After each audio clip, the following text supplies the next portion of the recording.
A few weeks back, you gave a talk during which you mentioned that if you can't make it in this world, what hope is there for you in higher worlds? In one interpretation, that could be extremely discouraging, and so I simply watched those feelings and thoughts without indulgence. I'd be grateful if you could expand on the comment you made. This runs pretty deep.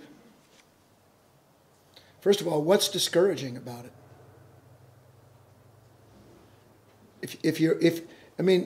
Please, this is what I remember. I talked about, C, E, F, G. Skipping do. Ray, skipping the note D.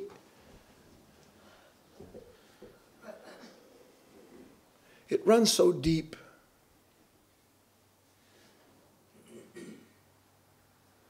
You hear someone say that unless you're able to be a good householder, that there's no way you're going to understand the kingdom of heaven.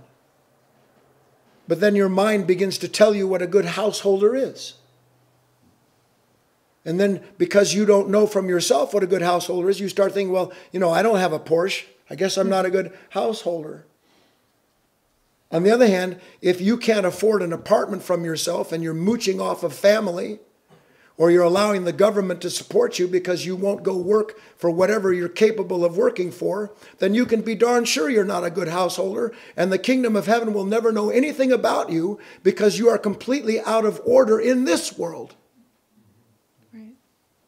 A good householder is a man or a woman who understands what's practical, not what's pleasing. Put what practical before what's pleasing, you have a good householder. A good householder understands the necessity of being conservative in their life.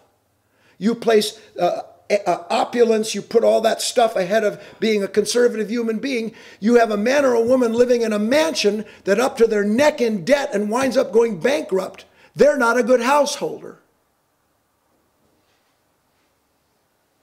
A good householder understands what it means in any given moment to make the proper sacrifice so that the things they're responsible for can be kept in place, and the things that they are falsely responsible for, they're no longer handling. That's a good householder. So there's nothing complicated about it, and certainly nothing to be ashamed of. But I'll add one last bit of salt to this wound. Well, I know, what can I say? You have to know the truth. A good householder wants to know the truth. The reason that Christ is so popular in the United States, the reason that religion is on the rise as it is, isn't because people have become suddenly more divinely inspired. It's because God has become the substitute for a world in which, in some instances, they can't even go out and become a good householder. But in most instances, it's the rejection of responsibility and the outcome of the pain of that produces the need for something to console the person. Right.